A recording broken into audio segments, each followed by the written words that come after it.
जय हिंद साथियों, स्वागत है आपका इस वीडियो में। आज हम लोग बात करेंगे व्हाट इज पॉलिटेक्निक। पॉलिटेक्निक क्या है और इसमें 3 ईयर रेगुलर क्या होता है, 2 ईयर लेटरल क्या होता है, एंड इसमें फ़ीस कितनी लगती है, एंड इसमें एडमिशन लेने का प्रोसेस क्या होता है, और इसमें एलिजिबिलिटी क्या है, इसके करने के बाद अपॉर्चुनिटी क्या है, एंड इसकी ड्यूरेशन क्या होती है। तो स्टेप बाय स्टेप सबसे पहले बात करते हैं what is polytechnic. What is polytechnic. Polytechnic का मतलब ये होता है, पॉली का मतलब होता है अनेक, पॉली का मतलब होता है अनेक, टेक्निक का मतलब होता है तकनीक। यानी कि ये एक ऐसी चीज़ है जिसमें आप इंजीनियरिंग की अलग अलग ब्रांचों से डिप्लोमा कर सकते हैं। जैसा कि यहाँ पे लिखा हुआ है, डिप्लोमा इन सिविल इंजीनियरिंग में डिप्लोमा आप कर सकते हैं, मैकेनिकल इंजीनियरिंग में आप डिप्लोमा कर सकते हैं। इस पॉलिटेक्निक से आप इलेक्ट्रिकल इंजीनियरिंग में डिप्लोमा कर सकते हैं, कंप्यूटर साइंस इंजीनियरिंग में डिप्लोमा कर सकते हैं, एंड इलेक्ट्रॉनिक इंजीनियरिंग में डिप्लोमा कर सकते हैं। इसके अलावा बहुत सी ब्रांचें हैं जिसमें आप डिप्लोमा प्राप्त कर सकते हैं इस पॉलिटेक्निक के माध्यम से। आइए अब बात करते हैं इसकी कोर्स की ड्यूरेशन क्या होती है। तो यहाँ पे लिखा हुआ है कोर्स की ड्यूरेशन है 3 ईयर एंड 2 ईयर। ये 3 ईयर क्या है और 2 ईयर क्या है, इसमें एक है रेगुलर, एक है लेटरल। रेगुलर में 3 साल का है, लेटरल में 2 साल का है। इसके बारे में भी हम पूरी बात करेंगे। तो आइए सबसे पहले हम बात करेंगे 3 ईयर रेगुलर में। जैसा कि आप देख सकते हैं यहाँ पे है 3 ईयर रेगुलर। ये क्या होता है एंड इसकी एलिजिबिलिटी, एग्ज़ाम, फीस, फ़ायदे, सब इसके बारे में हम बात करते हैं। सबसे पहले बात करते हैं एलिजिबिलिटी। अगर आप पॉलिटेक्निक करना चाहते हैं तो आप कम से कम 10 पास होने ही चाहिए। 10 पास अगर आप हैं तो आप पॉलिटेक्निक में एडमिशन ले सकते हैं। एंड बात करें कि आप एडमिशन इसमें कैसे लेंगे, तो उत्तर प्रदेश में एक एग्ज़ाम होता है JEE CUP JEE कप। ये एक एग्ज़ाम होता है जिसमें आप फॉर्म भर के एग्ज़ाम देते हैं। अगर आप एग्ज़ाम क्वालिफाई कर लेते हैं तो आपके रैंक के हिसाब से कॉलेज मिलते हैं एंड ब्रांच मिलती है। इसके बाद आप कॉलेज में एडमिशन ले सकते हैं। एंड अगर आप रेगुलर है, 10 पास है, तो आपका जो फॉर्म होगा ग्रुप ए से भरा जाएगा। एंड अगर वही बात करें फ़ीस की, तो फ़ीस होती है इसकी 1 साल की 10,000 रुपये। मतलब 3 साल की आपकी, इसी तरह जोड़ लीजिए, 1 साल की 10,000। वहीं अगर बात करें तो ये सेमेस्टर वाइज़ होता है। इसमें पूरे डिप्लोमा में 6 सेमेस्टर होते हैं, 1 साल में 2 सेमेस्टर होते हैं। लेकिन जो आपको फ़ीस है 1 साल की साथ ही में जमा करनी होती है। यानी कि आपको हर सेमेस्टर में बार-बार नाम नहीं लिखाना होता, ना ही बार-बार फ़ीस जमा करनी होती है। आप साल में 1 बार फ़ीस जमा करके नाम लिखा देंगे एंड आपका सेमेस्टर वाइज़ पेपर होता रहेगा। और 3 ईयर जो डिप्लोमा रेगुलर होता है, इसकी ख़ास बात ये है कि इसमें एक कॉलेज में एक ब्रांच की समथिंग 75 सीटें होती हैं। यही सबसे बड़ी इसकी खूबी है 3 ईयर डिप्लोमा की, जिसमें आपको सीट बहुत ज़्यादा रहती हैं, आपको एडमिशन मिलने के चांस भी काफ़ी ज़्यादा होते हैं। अब हम बात करेंगे इसके बाद 2 ईयर डिप्लोमा में।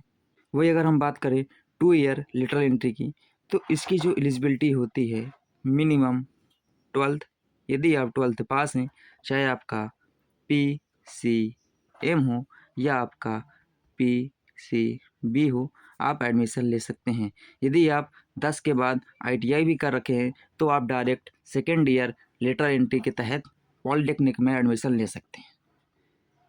इसका भी एग्ज़ाम उत्तर प्रदेश में JEE CUP JEE कप के द्वारा कराया जाता है, जिसमें आपको जो फॉर्म होता है ग्रुप के से भरना होता है। यदि आप ग्रुप के से फॉर्म भरते हैं तो आप किसी भी branch, civil, electrical, mechanical, computer science, किसी भी ब्रांच में आप एडमिशन ले सकते हैं। हर ब्रांच के लिए K1 K2 अलग-अलग ब्रांचों के लिए ये कोड होते हैं, लेकिन मेन होता है इसका K ग्रुप।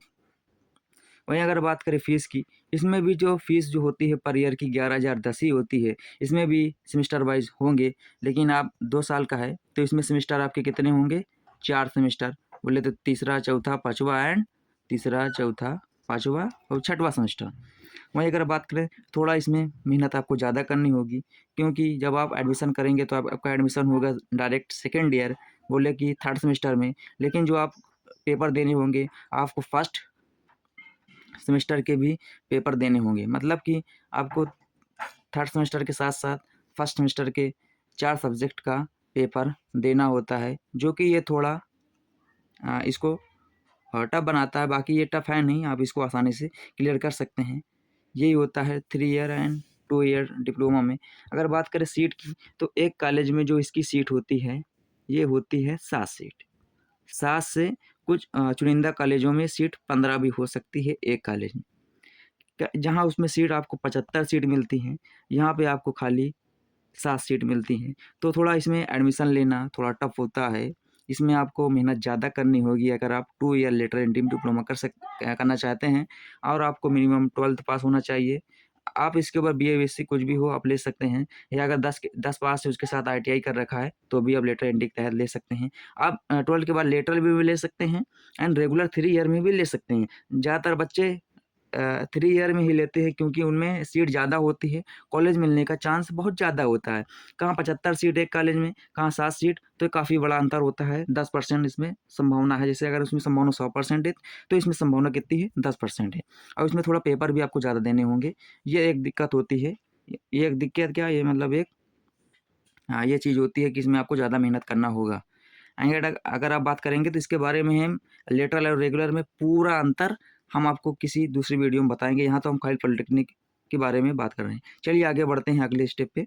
हम बात करेंगे कैरियर अपॉर्चुनिटी कि इसे आप करने के बाद आपको क्या फ़ायदा मिलेगा, इसके बाद आप क्या कर सकते हैं, क्या नहीं कर सकते हैं, तो इसके बारे में बात करते हैं।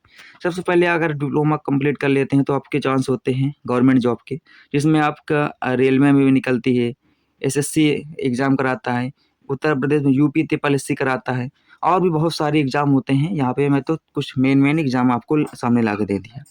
आप इस पे अप्लाई करके किसी भी गवर्नमेंट जॉब में सिलेक्शन पा सकते हैं। इसमें जेईई के पद पे सिलेक्शन पा सकते हैं, ठीक है। जूनियर इंजीनियर, जहाँ पे आपको समथिंग 50 से 55,000 स्टार्टिंग की सैलरी मिल सकती है, एंड आपको गाड़ी बंगला सब कुछ मिलता है। वहीं अगर बात करें प्राइवेट में, तो प्राइवेट में भी यहाँ पे जो बड़ी-बड़ी कंपनी टाटा है, एल&टी है, अडानी है, मदरसन है, बहुत सारी कंपनियाँ हैं जहाँ पे आपके कॉलेज में आके आपका आपको हायर करती हैं, आपको वहाँ से सिलेक्शन करके ले जाती हैं इंटरव्यू के तहत। आपके कॉलेज में कंपनी आएँगी और आपसे इंटरव्यू लेंगी, अगर आपका सिलेक्शन होगा आप किसी भी कंपनी प्राइवेट में जॉइन कर सकते हैं। तो यहाँ मेन मोटी-मोटी बात करें तो आपको गवर्नमेंट और प्राइवेट दोनों में ही अपॉर्चुनिटी होगी। अब किस ब्रांच में ज़्यादा अपॉर्चुनिटी गवर्नमेंट की या प्राइवेट की, इसके बारे में हम बाद में चर्चा कर लेंगे अगर आप चाहेंगे। हैं, अगर आप मान लीजिए ना गवर्नमेंट करना चाहते हैं ना प्राइवेट करना चाहते हैं, आप हायर स्टडी के ओर जाना चाहते हैं, तो यहाँ पे आप बीटेक कर सकते हैं। अब यहाँ पे बीटेक सेकंड ईयर क्यों लिखा हुआ है? क्योंकि अगर आप डिप्लोमा कर लेते हैं, तो जो आपका एडमिशन बीटेक में होगा, वो डायरेक्ट सेकंड ईयर में होगा। सेकंड ईयर बोले तो लेटर एंट्री में आपको डायरेक्ट एडमिशन होगा, आपको फर्स्ट ईयर नहीं पढ़ना होगा बीटेक का, सीधे आप सेकंड ईयर में जाके एडमिशन लेंगे, एंड आप 3 साल में 4 साल का बीटेक कंप्लीट कर लेंगे। हाँ, इसमें आपको तो पेपर भी नहीं देने होंगे किसके, फर्स्ट ईयर वाले। तो ये एक आपकी बहुत बड़ी चीज़ है कि आप सीधे हायर स्टडीज़ में बीटेक में सेकंड ईयर में या तो कर सकते हैं, या तो आप गवर्नमेंट जॉब के लिए अप्लाई करें, या तो प्राइवेट जॉब कर लें, या तो आप हायर स्टडी भी जा सकते हैं। तो ये हो गया हमारा पॉलिटेक्निक के बारे में। अगर आप किसी भी विशेष ब्रांच या लेटर एंट्री, रेगुलर एंट्री के बीच में पूरा अंतर जानना चाहते हैं, तो आप एक बार कमेंट कर दीजिए, हम उस पे वीडियो बनाएंगे और आपकी समस्या का समाधान करने की कोशिश करेंगे। वैसे आपको ये वीडियो कैसे लगी, आप एक बार मुझे कमेंट में बता दीजिए। आपका बहुत बहुत धन्यवाद आप लास्ट तक वीडियो देखने के लिए। Thank you, best of luck.